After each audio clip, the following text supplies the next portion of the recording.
Olá pessoal do 8º ano da Rede Municipal de Ensino, tudo bem com vocês? Aqui quem fala é o professor Rubens Leal da disciplina de Geografia.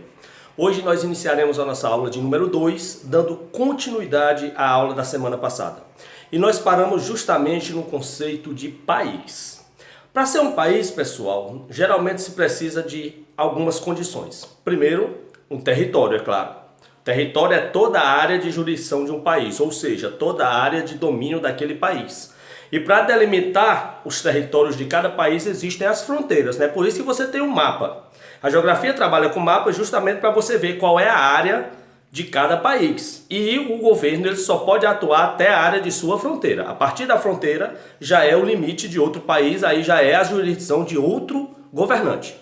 Para ser um país também é necessário ter um povo, né? Ou nação, que é um povo que geralmente é ligado por questões comuns, como nós vimos na semana passada. O mesmo idioma, a mesma cultura, né? A questão religiosa. Então isso é quem une o povo.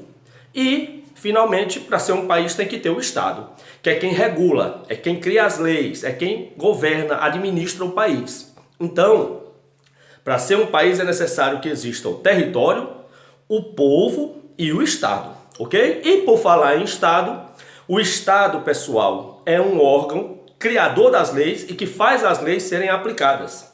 O Estado ele tem que ter autonomia ou soberania. O que é que isso significa?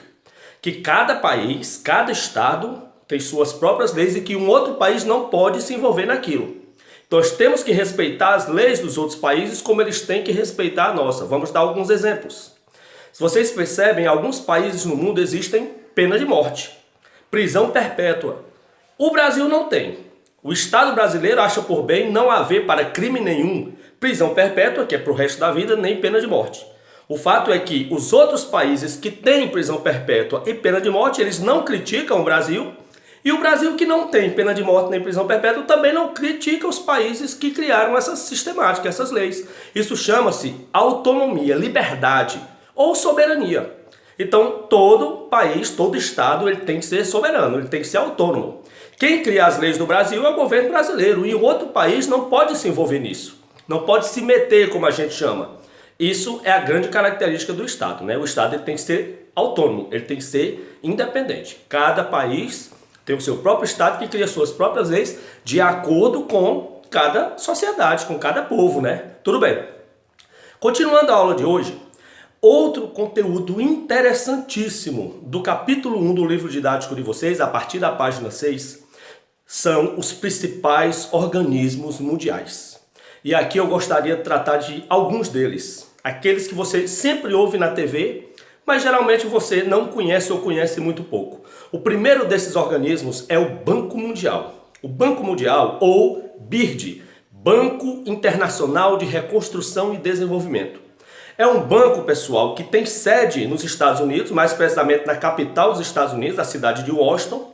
E a função do Banco Mundial é emprestar dinheiro para países investirem em obras de infraestrutura. Vamos dar um exemplo.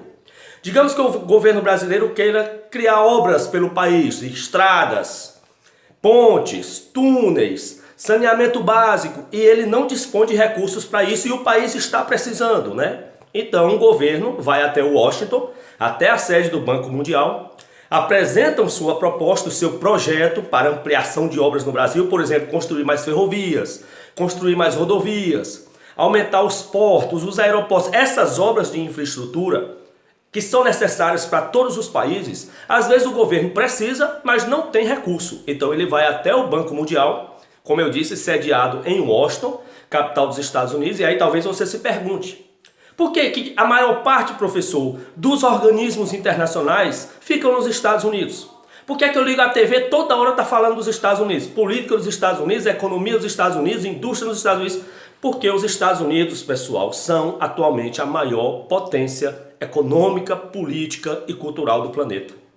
Então, não tem como a maior parte dos organismos não ficarem lá. É o país que exerce a hegemonia no mundo, a supremacia no mundo. Então eu espero que vocês entendam. Por isso que a maior parte das sedes dos organismos ficam lá, ok? Continuando. Outro organismo imprescindível é o FMI, o Fundo Monetário Internacional. Adivinha onde fica a sede? Washington, a capital dos Estados Unidos. O FMI também é um órgão que empresta dinheiro para países, mas aí por outro motivo. Geralmente são países que estão passando por crises econômicas, então recorrem ao FMI, ao Fundo Monetário Internacional, para pedir auxílio financeiro para se recuperar da crise. Então esses dois organismos, eles são os maiores credores mundiais. O que é credor, professor? Quem empresta. Devedor é quem pega o dinheiro emprestado, né? Ele está devendo. Então quais são os dois grandes organismos credores mundiais atualmente? Banco Mundial e FMI. Ambos ficam em Washington, capital dos Estados Unidos. Repito, cada um empresta dinheiro para países, mas por motivos diferentes. O Banco Mundial geralmente empresta dinheiro para países investirem em obras de infraestrutura, para melhorar a qualidade do povo do país, para criar vias de progresso, de desenvolvimento. Então, o Banco Mundial, os empréstimos são para obras de infraestrutura. Já o FMI, o Fundo Monetário Internacional, que também é um outro grande credor, os empréstimos já são diferentes. Eles já são destinados para países que passam por graves crises econômicas e precisam de um empréstimo ali urgente para tentar se reerguer da crise. Então esses dois são os dois principais credores do mundo atual, ok? Então aqui nós encerramos a nossa aula de hoje. Na próxima semana, não acabou aqui, viu? Na próxima semana nós vamos tratar do principal organismo internacional da atualidade, a ONU, a Organização das Nações Unidas. Eu tenho certeza que você já ouviu falar, já viu na TV, no site da internet, nas revistas e jornais. Só que a gente não conhece muito da ONU. A partir da próxima semana você vai conhecer absolutamente tudo da Organização das Nações Unidas. Eu aguardo você na próxima semana em nossa terceira aula. Um forte abraço e até lá.